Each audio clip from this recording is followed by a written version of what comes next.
সড়কে শৃঙ্খলা ফেরানোই অগ্রাধিকার জানালেন মন্ত্রী। 7 দিনে অবৈধ স্থাপনা উচ্ছেদের নির্দেশ।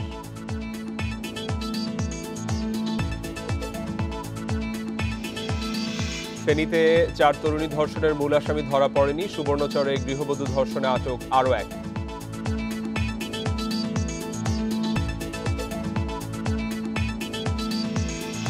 অতিথি পাখির কলতারে মুখর দেশের হাওর বাওর, 1000 মাইল পেরিয়ে আসছে 170 প্রজাতি।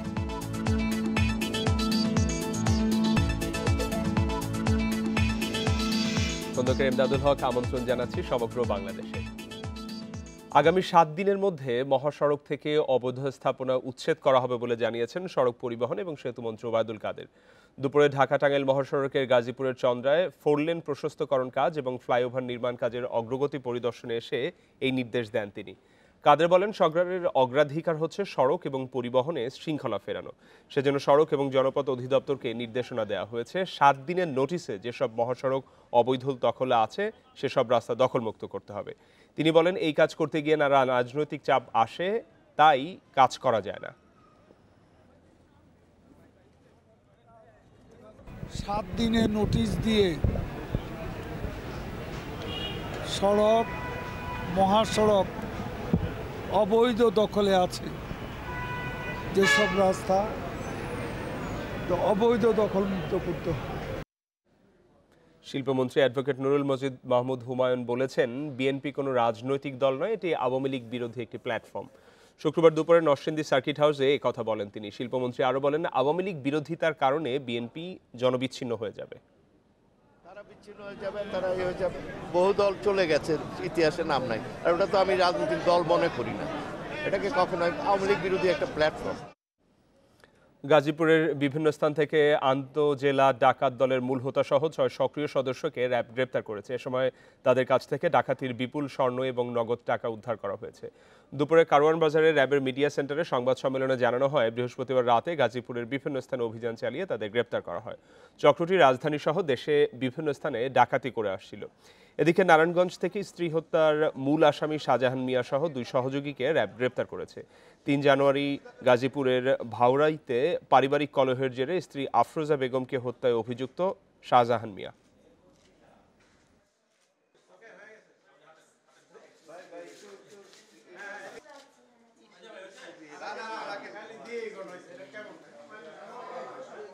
গত 30 তারিখে আফরোজা বেগম ভোট দেওয়ার উদ্দেশ্যে ঘর থেকে যায় এবং সে তার আত্মীয়র বাসে গিয়েছিল। 2 দিন পর সে যখন ফিরে আসে, শাহজাহান মিয়া তার উপর নির্যাতন চালায় এবং বলে সে কোথায় গিয়েছিল। একটা পর্যায়ে 3 তারিখ সকাল 9টার সময় তার মেয়েকে, তাদের একটা কন্যা সন্তান রয়েছে 6 বছরের, তার মেয়েকে পাশের ঘরে পাঠিয়ে দিয়ে সে গলা টিপে পরিকল্পিতভাবে তাকে হত্যা করে। মোটা চাল সেটা কেজিতে বেড়েছে 1.5 থেকে 2 টাকা পর্যন্ত। যদিও এটার চাহিদা আমাদের এই অঞ্চলে কম, তারপরেও তারা বলছেন যে এটি আসলে বাজারে স্থায়ী হবে না, এটা আগামী 1 সপ্তাহের মধ্যে এই দাম কমে যাবে। একই সাথে তারা মধ্যমানের চালের ক্ষেত্রে বলেছে যে গড়ে বেড়েছে 1 টাকা করে। সব মিলিয়ে তারা বলছেন যে চালের যে বাজার এখন অস্থিতিশীল হিসেবে বলা হচ্ছে, সেটি আগামী 1 সপ্তাহের মধ্যে কমতে শুরু করবে, কারণ মজুদ যেটি ধানের মজুদ সেটি পর্যাপ্ত রয়েছে উত্তর অঞ্চলের গুদামগুলোতে। আর এটি শুরু হবে আগামী শনিবার থেকে কমার প্রক্রিয়ার মধ্যে, এটি তারা বলছেন। আর পুরো উত্তরাঞ্চলে যারা চালের বড় মোকাম হিসাবে চেনেন, যারা জানেন যে এই অঞ্চলের সবচেয়ে বড় বড় মোকামগুলোর একটি দিনাজপুর এবং নওগাঁ, সেখানেও কিন্তু প্রচুর ধানের মজুদ রয়েছে, এমনটাই জানিয়েছেন চাল ব্যবসায়ীদের পাশাপাশি বড় বড় মিল মালিকরা। এবং যারা মিলার তারাও কিন্তু আমাদেরকে বলছেন যে 1 সপ্তাহের মধ্যেই চালের দাম কমতে শুরু করবে। আর আমাদের এই অঞ্চলের চরাঞ্চলে এক ধরনের ধান হয় যেটাকে আমরা গাঞ্জা বলি, সেই ধানের কিন্তু বেশ একটি ভালো বাজার দর রয়েছে এখন, এবং এটি এই অঞ্চলের চালের চাহিদা বেশ খানিকটা কমিয়ে ফেলেছে, যে কারণে চর অঞ্চলে খুব বেশি চালের একটা বাড়ে না। আমরা যদি একটু খেয়াল করে দেখবেন যে বগুড়ায় যে এই চর অঞ্চলটা যমুনার, সেই চর অঞ্চলে এখন ধান কাটা চলছে বেশ করে, যেগুলো গাঞ্জা ধান, এটা সুস্বাদু এবং স্থানীয় জাতের, সেটি কিছুটা ফলন কম হলেও দামের তুলনামূলকভাবে দামের দিক থেকে ভালো, কিন্তু অন্যান্য চালের তুলনায় বাজারে এই ধানের দাম কম। হাসিবুর রহমান জানাচ্ছিলেন বগুড়া থেকে। এরই সঙ্গে আমাদের সহকর্মী কুষ্টিয়া থেকে যোগ দিয়েছেন মিলনুল্লাহ। আমরা আরেকজন সহকর্মী হাসিবের কাছ থেকে জানছিলাম ওখানকার অবস্থা। কুষ্টিয়াতে চালের দাম কেমন এবং অন্যান্য নিত্য প্রয়োজনীয় জিনিসের দামও কেমন কুষ্টিয়াতে? আমি আপনাকে সর্বপ্রথমে আজকের যে চালের বাজার ছিল খুচরা বাজারে সেটা একটু আমি আপনাকে বলে দিই। সেটা হলো যে এখানে যে মিনিকেট চাল যেটা সবচেয়ে বেশি চলে, সেই মিনিকেট চালের দাম আজকের বাজারে ছিল 53 থেকে 55 টাকা কেজি পার কেজি। 28 যে চাল সেই চালটি ছিল হলো 45 টাকা কেজি এবং কাজললতা চাল 45 টাকা কেজি আজকের বাজারে বিক্রি হয়েছে। কিন্তু মজার একটি বিষয় হলো যে এই চালই খাজানগরের বাজারে আমি খোঁজ নিয়েছি, যেটা আমাদের কুষ্টিয়া বাংলাদেশের দ্বিতীয় বৃহত্তর মোকাম। এই মোকামে কিন্তু এই চালের বাজার প্রায় 10 টাকা কেজি প্রতি কমে বিক্রি হচ্ছে বলে মিল মালিকরা আমাকে জানিয়েছেন। তো খাজানগর থেকে কুষ্টিয়ার যে মূল খুচরা বাজারগুলো, এগুলো কিন্তু খুব একটি দূরত্ব না, খুব বেশি হলেও 7 থেকে 8 কিলোমিটারের মধ্যে। এর ভিতরে কিন্তু প্রতি কেজি চালের খাজানগর বাজার এবং কুষ্টিয়া খুচরা বাজার থেকে 8 থেকে 10 টাকা প্রকার ভেদে ওঠানামা করছে। আসলে এই ব্যাপারগুলো নিয়ে আমরা কিন্তু এখন পর্যন্ত বাজারে তেমন কোনো মনিটরিং দেখতে পাইনি যে বাজার মনিটরিং করতে। বিশেষ করে গত 10 দিনে কিন্তু এই চালের বাজার 5 থেকে 7 টাকা করে কেজি প্রতি বেড়েছে। এবং এই ব্যাপারে আমি কুষ্টিয়া জেলা চালকল মিল মালিক এবং বাংলাদেশ চালকল হাসিং মিল মালিক সমিতির সভাপতির সাথে কথা বলেছিলাম। তিনি কিন্তু বলতেছে যে চালের যে দাম বর্তমানে রয়েছে এটি স্বাভাবিক, কারণ এই দামটি না পেলে কৃষক তাদের ধানের দাম পাবে না। শুধু চালই না, চালের পাশাপাশি ছোলা, তেল এবং নিত্য প্রয়োজনে আরো বেশ কিছু দ্রব্যাদির দামও কুষ্টিয়ার বাজারে 2 থেকে 3 টাকা করে বেড়েছে বলে আমরা জানতে পেরেছি। কুষ্টিয়া এবং বগুড়া থেকে আমাদের সহকর্মীরা সেখানকার বাজারের অবস্থা জানাচ্ছিলেন। ভারত এবং চীনের সাথে বাণিজ্য ঘাটতি কমিয়ে আনার চেষ্টা চলছে বলে জানিয়েছেন বাণিজ্যমন্ত্রী টিপু মুনশি। দুপুরে জাতির পিতা বঙ্গবন্ধু শেখ মুজিবুর রহমানের সমাধিতে শ্রদ্ধা জানানো শেষে কথা বলেন মন্ত্রী। এ সময় বাজারে চাল দাম বৃদ্ধির বিষয়ে তিনি বলেন খুব দ্রুত এর সমাধান হবে। আমরা ভারতকে একটা বড় টার্গেট করেছি যাতে ভারতের মার্কেটে আমরা ঢুকতে পারি। পাশাপাশি চায়নাতেও কিছু কিছু আইটেম আমরা চেষ্টা করছি ঢুকতে, লোয়ার মার্কেটে ওদের যে জিনিসপত্র, ইভেন আমরা গার্মেন্টও কিন্তু চায়না মার্কেটে দিতে পারি। আমাদের লোয়ার এন্ডের যে প্রোডাকশনগুলো আছে সেটা কম্পিটিটিভ। হজ পালনকারীদের হয়রানি করা হলে কঠোর ব্যবস্থা নেওয়া হবে বলে হুঁশিয়ারি করে দিয়েছেন ধর্ম প্রতিমন্ত্রী শেখ মোহাম্মদ আবদুল্লাহ। দুপুরে গোপালগঞ্জ শহরের নিজ বাসভবনে গণমাধ্যম কর্মীদের সাথে মতবিনিময়কালে তিনি এই হুঁশিয়ারি দেন। আমার দায়িত্ব হবে এই আল্লাহর মেহমানদের চোখে কোনো মতেই পানি যাতে না পড়ে, এই কাজটা চ্যালেঞ্জিং ভাবে করা। এই নিয়ত করেই আমি ঢুকছি। মন্ত্রণালয়ে বলছি, দেখেন আমি কিন্তু মাননীয় প্রধানমন্ত্রীর এই কথাটা সামনে রেখে আপনাদের মধ্যে আসছি। কোনো অবস্থা রাজশাহীর বিভিন্ন গুরুত্বপূর্ণ সড়কে নেই ফুটওভার ব্রিজ বা জেব্রা ক্রসিং, ফলে রাস্তা পার হতে গিয়ে প্রতিদিনই বিড়ম্বনা, এমনকি দুর্ঘটনায় পড়ছেন পথচারীরা। ব্যস্ত সড়কে গাড়ির পাশাপাশি পথচারীদের রাস্তা পারাপারের সুবিধা দিতে গিয়ে হিমশিম খেতে হয় আইন শৃঙ্খলা বাহিনীকে। সমস্যা সমাধানে মেয়রের দৃষ্টি আকর্ষণ করা হলেও এখনও মেলেনি কোনো সমাধান। রাজশাহীর সাহেববাজার এলাকার 0 পয়েন্ট শহরের অন্যতম ব্যস্ত এই সড়কের দুপাশ হকারদের দখলে থাকায় পথচারীদের হাঁটতে হয় প্রধান সড়ক দিয়ে। এমন চিত্র নগরীর লক্ষ্মীপুর, তালাইমারি, আমচত্বর সহ রাজশাহী বিশ্ববিদ্যালয়ের প্রধান ফটকের সামনেও। এছাড়াও সড়কে জেব্রা ক্রসিং না থাকায় রাস্তা পারাপারে রয়েছে ঝুঁকি, প্রায়ই ঘটছে দুর্ঘটনা। ফুটওভার ব্রিজ আমি মনে করি অবশ্যই দরকার। বিশেষ কিছু জায়গা আছে যেখানে আসলে প্রচণ্ড রকম যানজট হয়। রাজশাহী কলেজ যারা শিক্ষার্থী পার হতে গিয়ে দুর্ঘটনার শিকার হয়েছেন এবং বরাবর তাদের একটা দাবি ছিল যে এখানে একটা ফুটওভার ব্রিজ হোক। যদি ভবিষ্যতের কথা চিন্তা করি, কাছাকাছি সময় এখানে প্রচুর ফুটওভার ব্রিজ অবশ্যই প্রয়োজন আছে এখানে। আর ফুটপাথগুলি ক্লিন করা আর ট্রাফিক ব্যবস্থাপনার এখানে অনেক ব্যবস্থাপনা আমরা হাতে নিয়েছি ইতিমধ্যেই। শহরের আরডিএ মার্কেটের সামনে একটি ফুটওভার ব্রিজ থাকলেও গত 15 বছরে হয়নি সংস্কার। স্টিলের প্লেট দিয়ে তৈরি ব্রিজটির পাটাতনের বেশিরভাগ অংশে মরিচা ধরে দেখা দিয়েছে ছোট বড় ফুটো। ওভারব্রিজের অবস্থাটা সত্যিই খুবই খারাপ। এই যে দেখেন এই জায়গাগুলো কিরকম হয়ে আছে। ওভারব্রিজে একটা অংশ ফাটা ভাঙা, এটা সংস্কার করা খুবই জরুরি।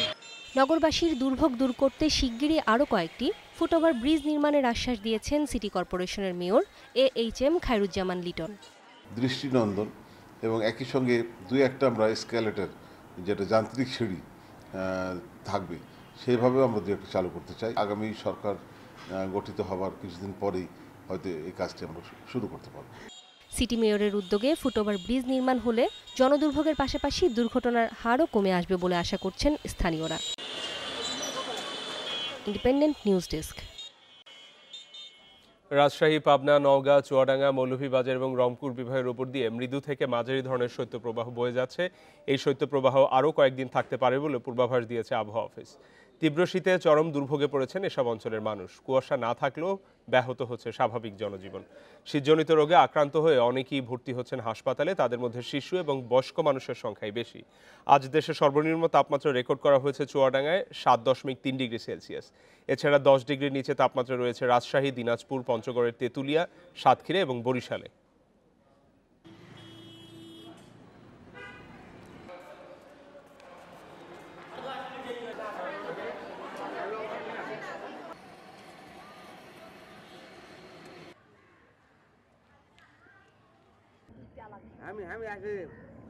শীতের আরও খবর জানাতে রাজশাহী এবং চুয়াডাঙ্গা থেকে আমাদের সহকর্মীরা যোগ দিচ্ছেন এখন আমাদের সঙ্গে।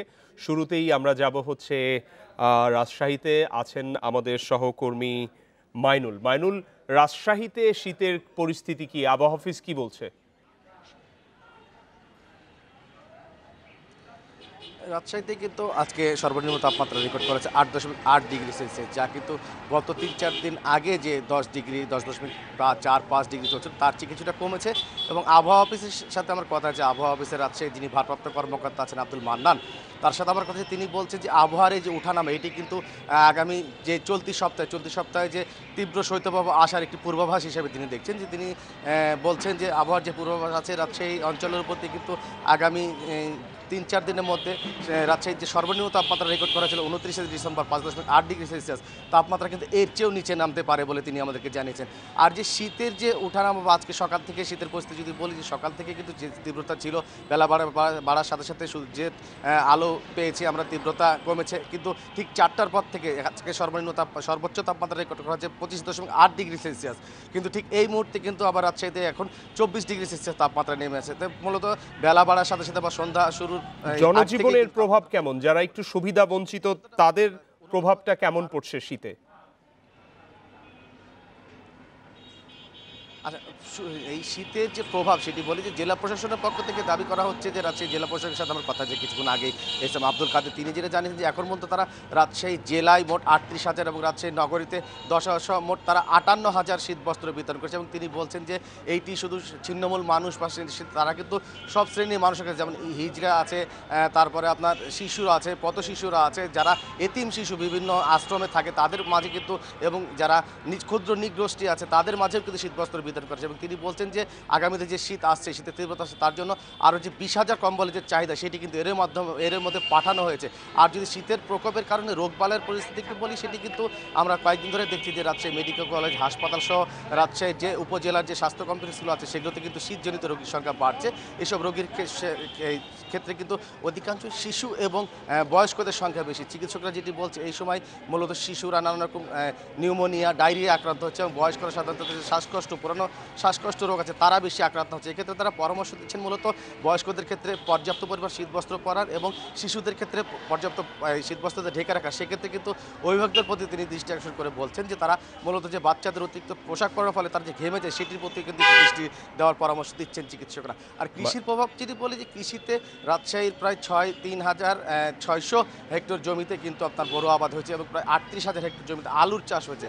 তো কৃষি অধিদপ্তর মধ্যে বলছে যে রাজশাহীতে যে আবহাওয়া, এই আবহাওয়া যে কদিন ধরে শীতের তীব্রতা বা যেহেতু কুয়াশা এবার রাজশাহীতে পড়েনি, সেক্ষেত্রে বলছে যে আবহাওয়া চলছে সেটি কিন্তু কৃষির জন্য আশীর্বাদ হিসাবে দেখছেন। তারা বলছেন যে এখন মতো বড় বীজতলার কোনো ক্ষতির তারা খবর পায়নি, তবে আলুর যে আবাদ হচ্ছে সেটি কিন্তু বর্তমানে যে আবহাওয়া চলছে সেটি কিন্তু আলুর বাম্পার ফলন হবে বলে তারা আশাবাদ প্রকাশ করেছেন।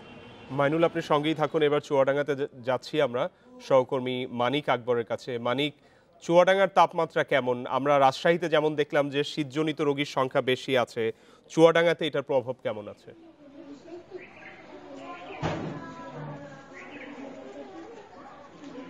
চুয়াডাঙ্গাতে শীতের প্রভাব শুরু হয়েছে মূলত এসেছে। আজকে দেশের সর্বনিম্ন তাপমাত্রা চুয়াডাঙ্গায় রেকর্ড করা হয়েছে 7.3 ডিগ্রি সেলসিয়াস। আমরা যেটা পরিসংখ্যান যেটা দেখেছি সেটা হচ্ছে আবহাওয়া অফিসের পরিসংখ্যান যেটা বলছে সেটা হচ্ছে চলতি মৌসুমে সাম্প্রতিক সময়ে বেশিরভাগ সময় খুলনা বিভাগের 10 জেলার মধ্যে চুয়াডাঙ্গার তাপমাত্রা থেকেছে তুলনামূলকভাবে সবচেয়ে নিচের দিকে সবসময়। তো 10 ডিগ্রির কাছাকাছি, 10 ডিগ্রির নিচে এরকম তাপমাত্রা এখানে রেকর্ড হয়েছে। তো এই মৌসুমে এর আগে রেকর্ড হয়েছে তো এই মৌসুমে এর আগে আরো আজকে 7.3, কিন্তু এর চেয়ে আরো অনেক কম তাপমাত্রা এখানে রেকর্ড করা হয়েছিল। তো এই বিষয়গুলো নিয়ে এই শীতের কারণে, তাপমাত্রা নেমে যাওয়ার কারণে যে শীত, এই তীব্র শীতের কারণে বয়স্করা এবং শিশুরা যারা রোগাক্রান্ত হচ্ছে, ঠান্ডাজনিত কারণে রোগাক্রান্ত হচ্ছে, নিউমোনিয়া দেখা দিচ্ছে এবং হাসপাতালে শীতজনিত রোগীর সংখ্যা বেড়েছে। চুয়াডাঙ্গা সদর হাসপাতালের আবাসিক মেডিকেল অফিসার শামীম কবির আমাকে জানিয়েছেন যে হাসপাতালে প্রতিদিনই রোগী আসছে। শতাধিক, শুধু শীতজনিত রোগে আক্রান্ত শতাধিক রোগী এখন আছেন চুয়াডাঙ্গা হাসপাতালে ভর্তি। তো চিকিৎসকরা যে পরামর্শ দিচ্ছেন সেটা হচ্ছে বয়স্ক লোকদের এবং শিশুদেরকে পর্যাপ্ত শীত থেকে দূরে রাখার জন্য তাদের পর্যাপ্ত গরম কাপড়ের ব্যবস্থা রাখতে হবে। এই গরম কাপড়ের ব্যবস্থা কি সবার আছে, বিশেষ করে যারা সুবিধা বঞ্চিত? মানিক, না রাখা যায়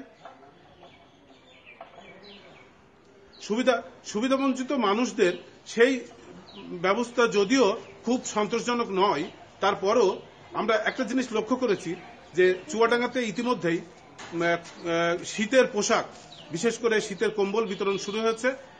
আমরা যেটা লক্ষ্য করছি, চুয়াডাঙ্গা জেলা প্রশাসক গোপাল চন্দ্র দাস উনি প্রতি রাতে নিজে বাইরে আসছেন এবং শীতার্ত মানুষদের খুঁজে খুঁজে শীত বস্ত্র দিচ্ছেন। তিনি সদর হাসপাতালে গিয়েছেন, সেখানে উনি সচক্ষে দেখে দরিদ্র যে মানুষগুলো পেয়েছেন, মনে হয়েছে দরিদ্র, শীতবস্ত্র কেনার সঙ্গতি নেই, তিনি শীতবস্ত্র দিয়েছেন, বিশেষ করে কম্বল বিতরণ করেছেন। এভাবে চুয়াডাঙ্গা জেলায় বিভিন্ন 4টি উপজেলাগুলোতেও একইভাবে উপজেলা নির্বাহী অফিসাররা শীতবস্ত্র বিতরণ করছেন। এভাবে শীতবস্ত্র বিতরণ অব্যাহত আছে। গত রাতেও শীতবস্ত্র বিতরণ হয়েছে চুয়াডাঙ্গায়, তার আগেও শীতবস্ত্র বিতরণ হয়েছে। তো যেভাবে শীতবস্ত্র বিতরণ হচ্ছে, এর চাহিদা আসলে আরো বেশি মানুষের। আমাদের এখানে দরিদ্র মানুষের সংখ্যা বেশি, যে কারণে চাহিদা পূরণ করা পুরোপুরি একটু কঠিন ব্যাপার।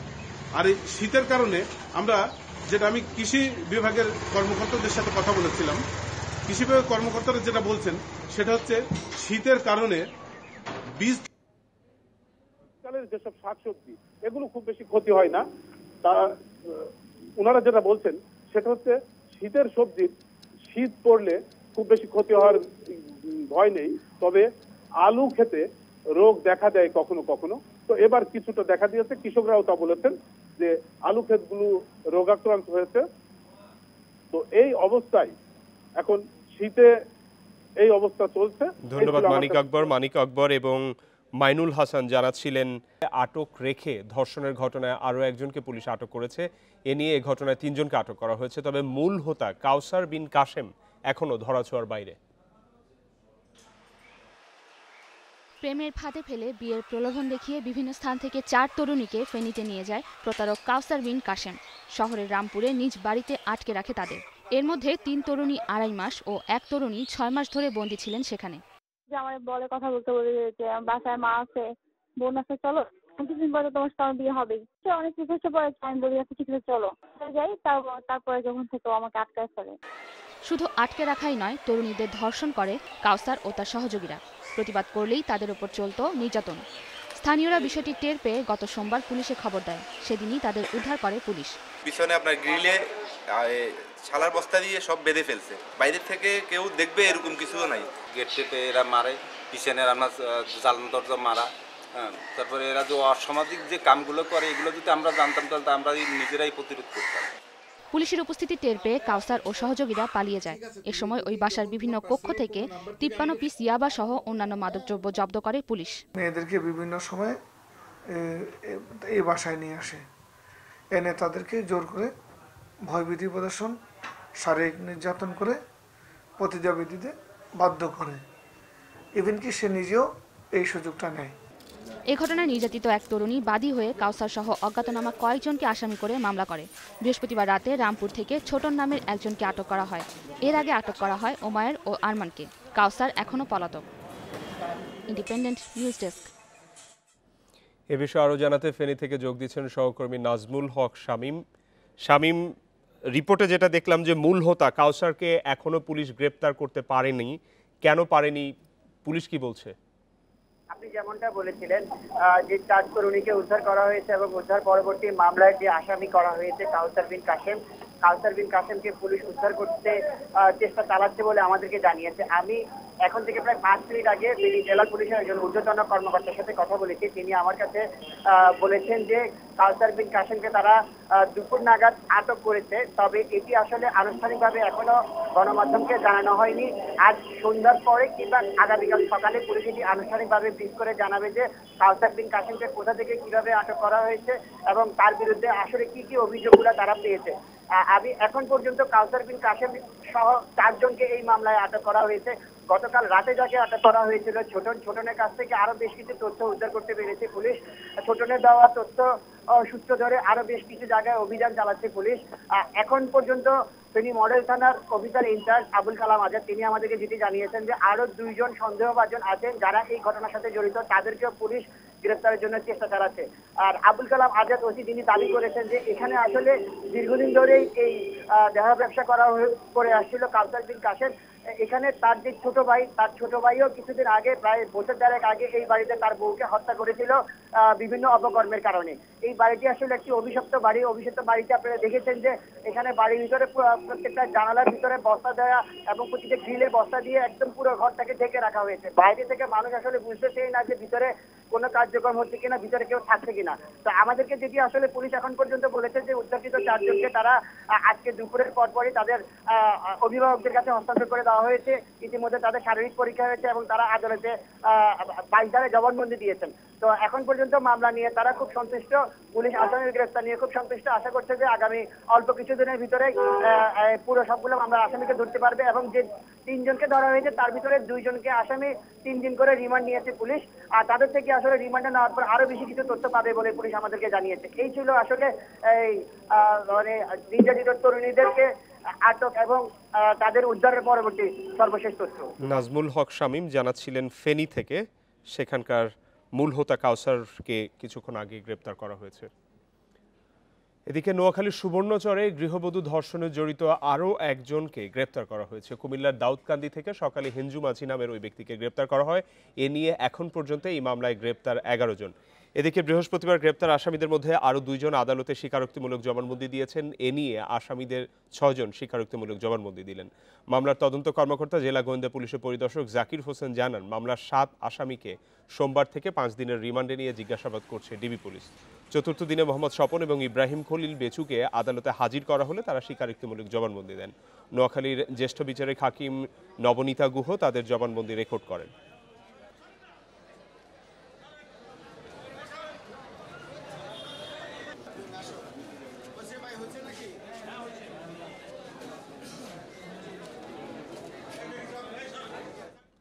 ফেনীর ছাগলনাইয়ায় নিখোঁজের 6 দিন পর অবসরপ্রাপ্ত সেনা সদস্য আবুল কালামের মরদেহ পুলিশ উদ্ধার করেছে। বৃহস্পতিবার রাতে রাধানগর ইউনিয়নের পশ্চিম মধুগ্রামে বাড়ির পাশের সেপটিক ট্যাঙ্ক থেকে তাদের মরদেহ উদ্ধার করা হয়। জিজ্ঞাসাবাদের জন্য আবুল কালামের স্ত্রী রেখা আক্তার এবং ছেলে হাসানকে থানায় নেওয়া হয়েছে। পুলিশ জানায় 4 জানুয়ারি মাগরিবের নামাজের পর থেকে আবুল কালাম নিখোঁজ ছিলেন। বৃহস্পতিবার ঘরের পাশের সেপটিক ট্যাঙ্ক থেকে দুর্গন্ধ ছড়ালে সেপটিক ট্যাঙ্কের ঢাকনা খুলে মরদেহ দেখতে পায় স্থানীয়রা। পরে পুলিশে খবর দেয়। পুলিশ গিয়ে ট্যাঙ্কের ভেতর থেকে মরদেহ উদ্ধার করে। নিহতের মাথার পেছনে আঘাতের চিহ্ন রয়েছে। পারিবারিক কলহের জেরে এই ঘটনা ঘটে থাকতে পারে বলে প্রাথমিকভাবে পুলিশের ধারণা।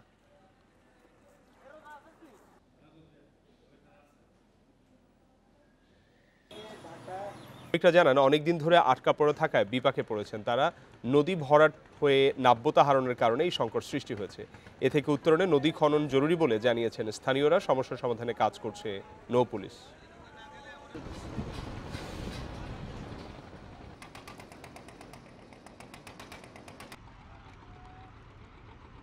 এখানে প্রায় 20-25 দিন যাবৎ আমরা এই যানজট নিরসনের জন্য চেষ্টা করতেছি, কিন্তু অনেক নৌকা গেছে, কিন্তু আরও অনেক নৌকা আছে, এগুলা আস্তে আস্তে আনলোডের মাধ্যমে চেষ্টা করতেছি আর কি। এ বিষয়ে বিস্তারিত জানাতে সুনামগঞ্জ থেকে যোগ দিচ্ছেন সহকর্মী জাকির হোসেন। জাকির, 1 মাস ধরে নৌযানগুলো আটকা পড়ে আছে, তাহলে প্রশাসন কি করছে? সমস্যার সমাধানে নৌ পুলিশ কিভাবে কাজ করছে এটা নিয়ে? দেখুন, আপনাকে আমি প্রথমে বলি, আপনি যেমনটা বলছেন যে আজকে 1 মাস যাবত আসলে সুনামগঞ্জের যে বৌলাই নদী রয়েছে সেই বৌলাই নদী নাব্যতা সংকটের কারণে প্রায় 6 থেকে 650 নৌকা বালি এবং পাথরে বোঝাই ভর্তি নৌকা এখন আটকা রয়েছে। তো এইসব জাম নিরসনের জন্য নৌ পুলিশের পক্ষ থেকে প্রায় 3টা ফাঁড়ি রয়েছে এই সুনামগঞ্জের সুরমা নদীতে। 3টা ফাঁড়ির পুলিশ সদস্যরা কিন্তু দিন রাত কাজ করে যাচ্ছে। তো একটা একটা করে আসলে নৌকাকে মানে যে জাম থেকে সরানোর চেষ্টা করছে পুলিশ প্রশাসনের লোকজন। এছাড়া আমি কথা বলেছিলাম পানি উন্নয়ন বোর্ডের কর্মকর্তাদের সাথে নদী খননের ব্যাপারে, যে এই নাব্যতা সংকটের জন্য প্রতি বছরই আমরা দেখি যে এই নদীতে আসলে তাহিরপুর উপজেলার ফাজিলপুর বালিমহল থেকে যে বলগেটগুলো যে দেশের বিভিন্ন প্রান্তে যায়, এখানে এরকমই প্রতি বছর কিন্তু আটকা পড়ে। এ বিষয়ে পানি উন্নয়ন বোর্ডের নির্বাহী প্রকৌশলী আবু বকর সিদ্দিক আমাকে জানিয়েছেন যে নদী খননের কাজ চলছে, কিন্তু এখন পর্যন্ত যে পরিমাণ কাজ চলছে তাতে ধীরে ধীরে হয়তোবা এই বৌলাই নদীও কিন্তু কিছু অংশ খনন হয়েছে ইতিমধ্যে, কিন্তু যে অংশ খনন হয়েছে সেই অংশ কিন্তু কোনো সমস্যা দেখা যায় নাই, কিন্তু যে অংশ এখন পর্যন্ত খনন হয় নাই সেই অংশে কিন্তু আসলে নাব্যতা সংকটের কারণে এই আজকে এই যান দেখা দিয়েছে। এতে করে কিন্তু যে এখানকার যে ব্যবসায়ীরা রয়েছে, বালু শ্রমিকরা রয়েছে, সেই শ্রমিকরা কিন্তু এখন মানবতার জীবনযাপন করছেন। 1 মাস যাবত এখানে কিন্তু তারা বন্দী অবস্থায় রয়েছে বলা যায়, কারণ এখান থেকে তারা দেশের বিভিন্ন প্রান্তের শ্রমিকরা কিন্তু এই নৌকায় রয়েছে, যার ফলে প্রশাসন থেকে কোনো ধারণা দেওয়া হয়েছে যে কতদিন লাগতে পারে এই 600 নৌযান যেগুলো আটকা পড়ে আছে এগুলা মোটামুটি মুক্তি পেতে?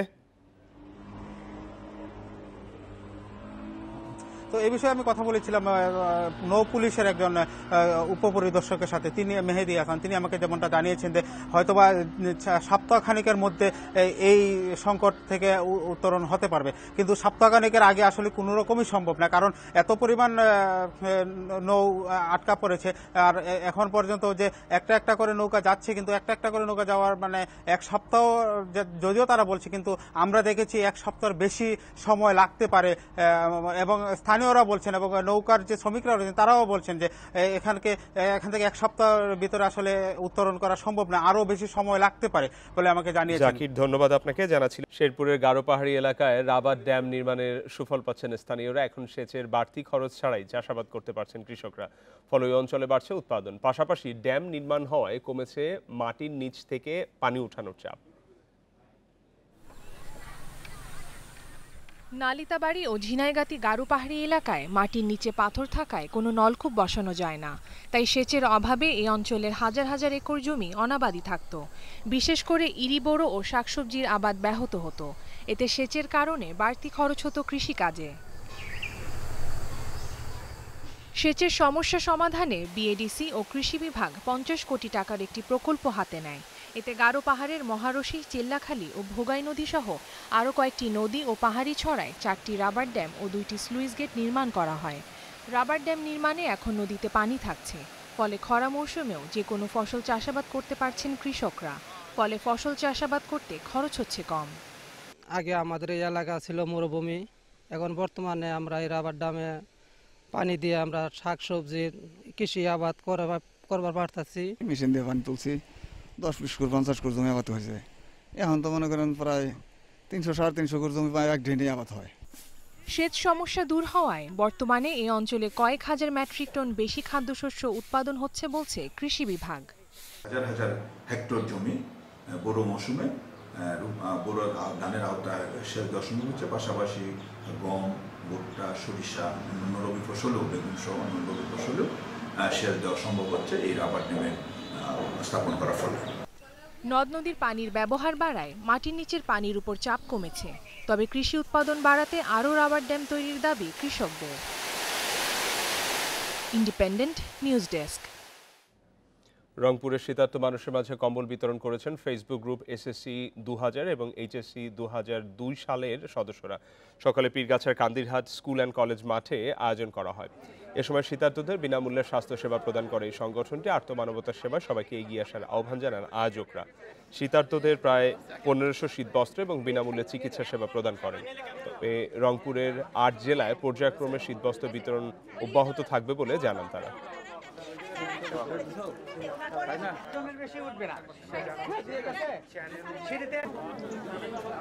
প্রতি বছরের মতো এবারও জাহাঙ্গীরনগর বিশ্ববিদ্যালয়ে প্রাণীবিদ্যা বিভাগ আয়োজন করেছে পাখি মেলা। টানা ১৯তম বারের মতো আয়োজন করা হলো এই মেলার। বিশ্ববিদ্যালয়ের জহির রাহেন মিলনায়তনের সামনে মেলার উদ্বোধন করেন জাহাঙ্গীরনগর বিশ্ববিদ্যালয়ের উপাচার্য ফারজানা ইসলাম। অনুষ্ঠানে বক্তারা জানান, দেশীয় এবং পরিযায়ী পাখি রক্ষায় জনমত সৃষ্টির প্রয়োজন। সাধারণ মানুষের অসচেতনতার কারণে প্রতি বছর শিকারীদের হাতে ধরা পড়ছে অসংখ্য পাখি। বন বিভাগের তথ্য মতে ধরা পড়া পাখির সংখ্যা বছরে প্রায় ২৪,০০০। এতে পরিবেশের ভারসাম্য নষ্ট হচ্ছে। পাখি মেলায় এবার রয়েছে পাখি দেখা প্রতিযোগিতা, পাখি বিষয়ক আলোকচিত্র প্রদর্শনী, শিশু কিশোরদের পাখির ছবি আঁকা প্রতিযোগিতা, টেলিস্কোপ, বাইনোকুলার দিয়ে শিশু কিশোরদের পাখি পর্যবেক্ষণ। পাখি মেলায় শুক্রবার ভোর থেকেই দর্শনার্থীদের উপচে পড়া ভিড়।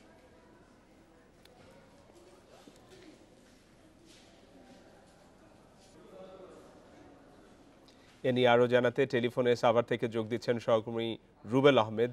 রুবেল, পাখি মেলা কেমন চলছে, এবার অতিথি পাখি কেমন এসেছে, এবং একই সাথে আপনি জানাবেন যে পাখি রক্ষায় প্রশাসন কতটা তৎপর?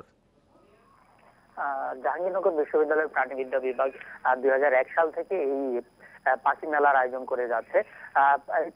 প্রতি বছর জাহাঙ্গীরনগর বিশ্ববিদ্যালয়ের লেকগুলোতে যে পরিমাণ আমরা পাখি দেখতে পাই, তবে এবছর কিন্তু এখন পর্যন্ত অন্যান্য বছরের মতো পরিযায়ী পাখির সংখ্যা আমরা দেখতে পাইনি।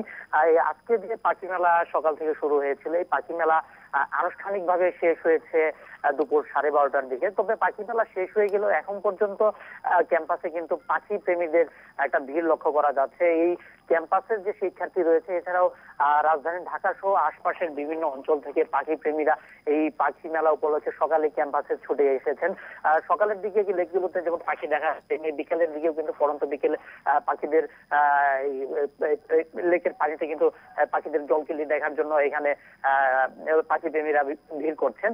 এই পাখি সংরক্ষণের জন্য বিশ্ববিদ্যালয় প্রশাসন কিন্তু নানা উদ্যোগ নিয়েছেন। যেমন গত বছর আমরা দেখতে পেয়েছি বিশ্ববিদ্যালয়ের লেকের পাশে কিছু অস্থায়ী দোকান ছিল, যে দোকানগুলো থেকে দর্শনার্থীরা বা ক্যাম্পাসের শিক্ষার্থীরা যখন কথাবার্তা বলতো, তখন পাখিগুলো অনেকটা বিরক্ত হতে বলে বিশ্ববিদ্যালয়ের যে প্রাণীবিদ্যা বিভাগের শিক্ষকরা রয়েছেন তারা বিশ্ববিদ্যালয় কর্তৃপক্ষকে যখন অবহিত করেন, পরে বিশ্ববিদ্যালয় কর্তৃপক্ষ এই প্রাণীবিদ্যা বিভাগের শিক্ষকদের পরামর্শ অনুযায়ী সেই লেকের পাড় থেকে অস্থায়ী দোকানপাটগুলো কিন্তু সরিয়ে দিয়েছে। এছাড়া যারা এই জাহাঙ্গীরনগর বিশ্ববিদ্যালয়ে পাখি দেখতে আসে রাজধানী ঢাকা থেকে, দেখা যাচ্ছে যে অনেক সময় এখানে গাড়ি নিয়ে আসেন, ব্যক্তিগত গাড়ি নিয়ে আসেন। গাড়ি নিয়ে যখন এই লেকের পাড় দিয়ে যখন যাতায়াত করেন, অনেক সময় হর্ন দিলে পাখিগুলো বিরক্ত হয়। সেজন্য বিশ্ববিদ্যালয় কর্তৃপক্ষ পাখি দেখতে আসা পাখি প্রেমীদেরকে সবসময় বলে থাকেন এবং তাদের গাড়ি রাখার জন্য একটি নির্দিষ্ট স্থান করে দিয়েছেন, যেখানে গাড়ি পার্ক করে পাখি প্রেমীরা লেকের পাড়ে যাবেন এবং পাখি দেখবেন। এবং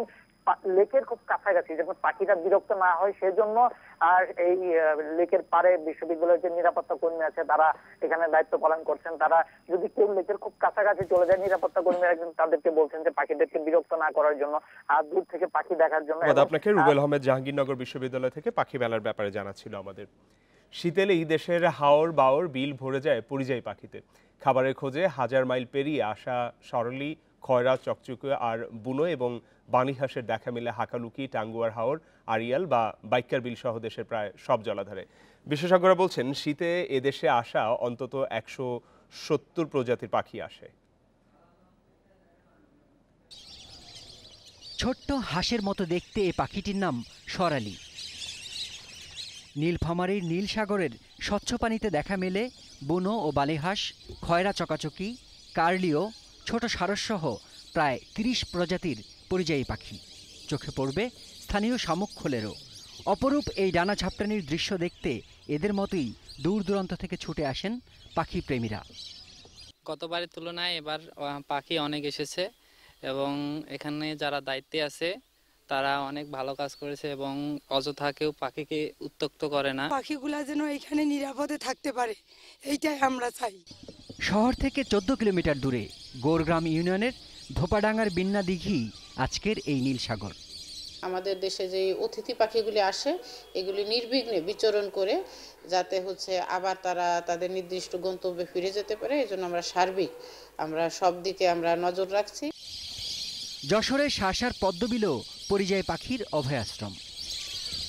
সকালে খাবারের সন্ধানে জলাভূমি খুঁজে বেড়ায় এরা। কলতানে মুখর হয়ে ওঠে পুরো এলাকা। বিদেশের বিভিন্ন নিত্য নতুন পাখি আসে, আমাদেরও ভালো লাগে, যারা দেখে তাদেরও ভালো লাগে, মানুষ অনেক আনন্দ পায় এই জায়গায় এসে। তবে নিষেধাজ্ঞা থাকার পরও কোথাও কোথাও শিকারীদের কবলে পড়ে এসব পরিযায়ী পাখি। কিছু অসাধারণ পাখি শিকারী এই পাখির অভয়াশ্রমগুলো তাদের ইয়ারগান এবং তাদের তৈরি ভাত পাতা যন্ত্র দিয়ে মেরে ফেলছে, যা পরিবেশের জন্য মারাত্মক বিপর্যয় ডেকে আনবে। নীলফামারী যশোরের পাশাপাশি হাকালুকি হাওর, বাইক্কার বিল, টাঙ্গুয়ার হাওর, আরিয়াল বিল আর ঢাকার জাহাঙ্গীরনগর বিশ্ববিদ্যালয় সহ দেশের প্রায় সব জেলার জলাধারেই শীতে দেখা মেলে পরিযায়ী পাখির। এ সময় খাবারের সন্ধানে কোনো কোনো পাখি পাড়ি দেয় 1000 মাইলের পথ। শিমুল বাশার, ইন্ডিপেন্ডেন্ট নিউজ। শেষ করার আগে সমগ্র বাংলাদেশের শিরোনামগুলো আরও একবার। সড়কে শৃঙ্খলা ফেরানোই অগ্রাধিকার জানালেন মন্ত্রী, 7 দিনে অবৈধ স্থাপনা উচ্ছেদের নির্দেশ।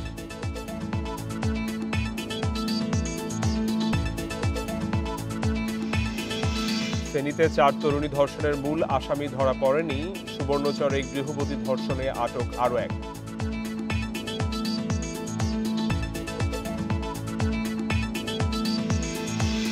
অতিথি পাখির কলতানে মুখর দেশের হাওরবাউর, 1000 মাইল পেরিয়ে আসছে 170 প্রজাতি।